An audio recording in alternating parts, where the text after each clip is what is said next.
اس وقت جو ہے دو ملک ایک دوسرے کے آمنے سامنے ہیں، اسرائیل اور ایران، اور دونوں کے قائدین نے یہ کہا ہے کہ وہ پیچھے ہٹنے کے لیے تیار نہیں ہیں، اور اس وجہ سے جو ہے جنگ کی طوالت کا خطرہ ہے۔ مشرق وسطیٰ میں خاص طور سے ایران کے حوالے سے جب بھی جنگیں ہوئی ہیں وہ مختصر نہیں ہوئی، صدام حسین کے دور میں چلے جائیے یا دوسری جنگیں تھیں، تو اس کا خطرہ اور خدشہ موجود ہے، لیکن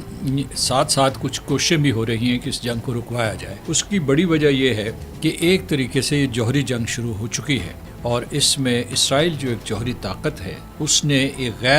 اب تک ایک غیر جوہری طاقت کے اوپر حملہ کیا ہے، اور غیر جوہری طاقت جو ہے وہ نیوکلیر نان پرولیفریشن ٹریٹی کا حصہ ہے، اس کے رکن ہے۔ تو جو باقی ممالک ہیں نان پرولیفریشن ٹریٹی کے، وہ اس کے دفاع کے لیے آتے ہیں، لیکن اس میں سے جو سب سے بڑے وکیل ہیں نان پرولیفریشن کے، مغربی ممالک، وہ اس وقت اسرائیل کی حمایت کرتے ہیں، کیونکہ ان کے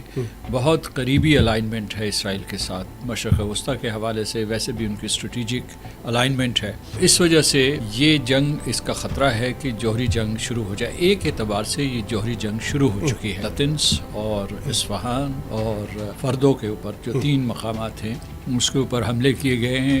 اسرائیل کی طرف سے، اور ان کا دعویٰ ہے کہ انہوں نے نقصانات کیے ہیں، اگرچہ انٹرنیشنل اٹامک انرجی ایجنسی کے ڈائریکٹر جنرل نے یہ کہا ہے کہ وہاں ابھی ایٹمی تابکاری کے اثرات نظر نہیں آئے، لیکن نقصان ہوا ہے۔ اس کے مقابلے میں جو جوابی وار کیا ہے ایران نے، اس نے جو ان کا اس کو صحرائے نقاب کہتے ہیں، وہاں جو ہے ارد گرد انہوں نے بمباری کی ہے یا میسائلز پھینکے ہیں، تو اس کی وجہ سے یہ جگہ جو ہے ڈمونا کے بہت قریب ہے، جہاں